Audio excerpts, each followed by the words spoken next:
नमस्कार दोस्तों, स्वागत है आपका हमारे YouTube चैनल पहाड़ी जी के वॉइस में।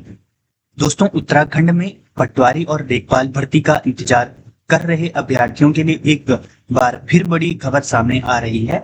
शारीरिक दक्षता यानी फिजिकल टेस्ट पूरा होने के बाद जहां अभ्यर्थी अंतिम चयन परिणाम का इंतजार कर रहे थे, वहीं अब यह पूरी भर्ती प्रक्रिया एक बार फिर कानूनी दांवपेच में उलझ गई है। मामला उत्तराखंड उच्च न्यायालय यानी हाईकोर्ट पहुंच चुका है। पूरा विवाद आयोग द्वारा जारी की गई संशोधित उत्तर कुंजी यानी रिवाइज आंसर की को लेकर है। अभ्यर्थी का आरोप है कि आयोग ने परीक्षा में पूछे गए कम से कम 3 प्रश्नों के उत्तर गलत दिए हैं और कुछ सवाल ऐसे हैं जिनके एक से अधिक विकल्प ठहरते हैं। इस विषय में अभ्यर्थी ने पहले आयोग के सचिव को ज्ञापन देकर आपत्ति के सही निस्तारण की मांग की थी, लेकिन कोई ठोस समाधान न मिलने पर अभ्यर्थी ने हाईकोर्ट में याचिका दाखिल की है। अब मामले की जो सुनवाई है, मामले की सुनवाई माननीय हाईकोर्ट ने इस पर कड़ा संज्ञान लिया है। कोर्ट का स्पष्ट मानना है कि चयन आयोग को ऐसे प्रश्न तय करने से बचना चाहिए जिनके दो से अधिक उत्तर सही निकलते हो। दोस्तों, पटवारी लेखपाल भर्ती प्रक्रिया पर उत्तर कुंजी विवाद फिर से जो न्यायालय की चौखट पर पहुंच चुका है। तो उत्तराखंड पटवारी लेखपाल भर्ती परीक्षा का अंतिम परिणाम और नियुक्ति प्रक्रिया का अब माननीय उच्च न्यायालय नैनीताल के अंतिम आदेश के अधीन रहेगी, क्योंकि कोर्ट में उत्तरकांड के विवादित प्रश्नों पर राज्य सरकार और आयोग ने 4 सप्ताह में जवाब तलब किया है।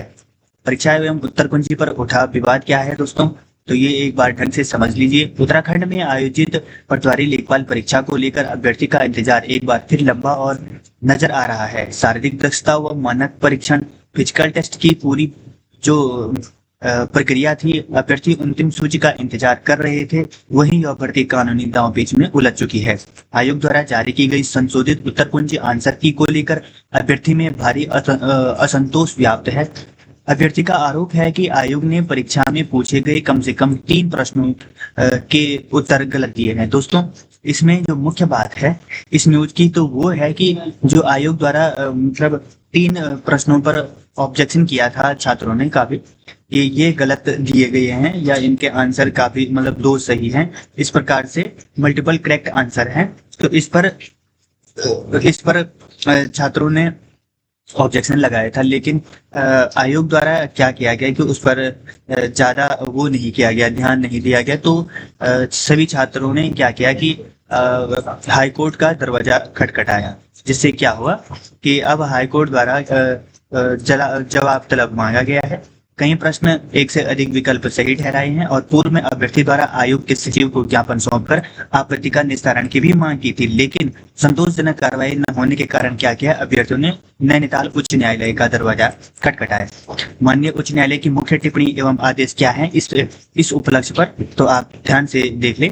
गलती विकल्पों पर नाराजगी। सुनवाई के दौरान माननीय अदालत का रुख स्पष्ट रहा कि चयन आयोग को ऐसे प्रश्न तय करने से बचना चाहिए जिनके 2 या 2 से अधिक उत्तर निकलते हों।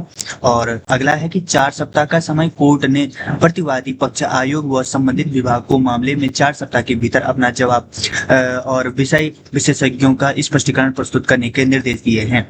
अब जो विषय विशेषज्ञ हैं जिनके द्वारा ये पेपर बनाया गया है या आयोग जिनका भी इस पेपर को बनाने में पूरा हाथ रहा होगा, तो उनसे अब माननीय उच्च न्यायालय ने स्पष्टीकरण मांगा है कि आपने जब ऑब्जेक्शन लगाने के बाद भी इनका आंसर सही मतलब इनके इसके बारे में प्रतिक्रिया क्यों नहीं दी। तो अब आयोग इसके बारे में प्रतिक्रिया देगा और प्रूफ के साथ देगा कि यहाँ पर ये गलत था या सही था, जो भी है, या ये देगा या क्या होगा। ये भर्ती की जो ये प्रश्न थे ये चारों के चारों एक तो डिलीट हो गया था, वो आपने देखा होगा, और 3 ये अलग से लगाए गए हैं, तो ये सब के सब क्या होंगे, कैंसिल होंगे। अब इसमें ऐसा भी हो सकता है कि कैंसिल होंगे तो वो नंबरें तो सबको बढ़ेगी ही, या और भी कुछ होगा, तो वो जब अलग नोटिफिकेशन आएगा उसी के माध्यम से पता चलने वाला है कि अब क्या होने वाला है। चयन प्रक्रिया पर प्रभाव। हाईकोर्ट ने स्पष्ट आदेश दिया है कि पटवारी लेखपाल भर्ती का अंतिम परिणाम अभ्यर्थी का चयन तथा नियुक्ति प्रक्रिया इस याचिका के अंतिम निर्णय के अधीन रहेगी। अब ये याचिका कोर्ट में है अब क्या होगा, जो जिनका फिजिकल वगैरह जो सब हो गया है उनका अब नियुक्ति होना था, लेकिन उनकी नियुक्ति पर क्या होगा, अब तब तक रोक लगेगी जब तक ये निर्णय नहीं आया। अब इस निर्णय की वजह से क्या होगा कि काफी से ज्यादा छात्र क्या होंगे जो एक नंबर से या 2 नंबर से या पॉइंट में कहीं भी बाहर हुए होंगे, तो 3 नंबर बहुत बड़ा होता है इनके लिए, तो ये यहाँ से सिलेक्टेड हो जाएंगे। इसके बाद इनकी प्रक्रिया भी हो सकती है। अभी कुछ नहीं बताया जा सकता है जब तक कि इसका पूरा पूरा पूरा जो पूरा जवाब है वो नहीं आया है।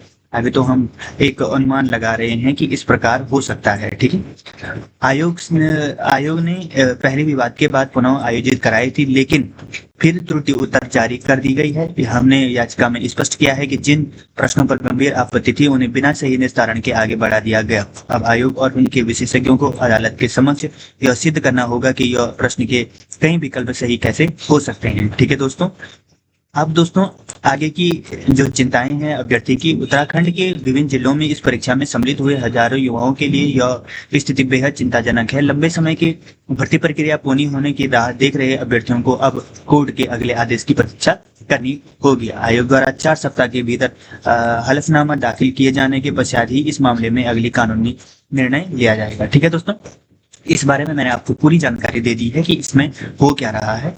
तो अगर आपको ये जानकारी अच्छी लगी तो प्लीज़ वीडियो को लाइक करें, शेयर करें और अपने दोस्तों के साथ शेयर कर सब्सक्राइब जरूर करें, ताकि आने वाली सभी महत्वपूर्ण अपडेट आपको परीक्षा से उपयोगी या क्लासेस सब इस चैनल पर मिलते रहें। अगर आपको वीडियो अच्छी लगी तो वीडियो को लाइक शेयर सब्सक्राइब जरूर करें। धन्यवाद।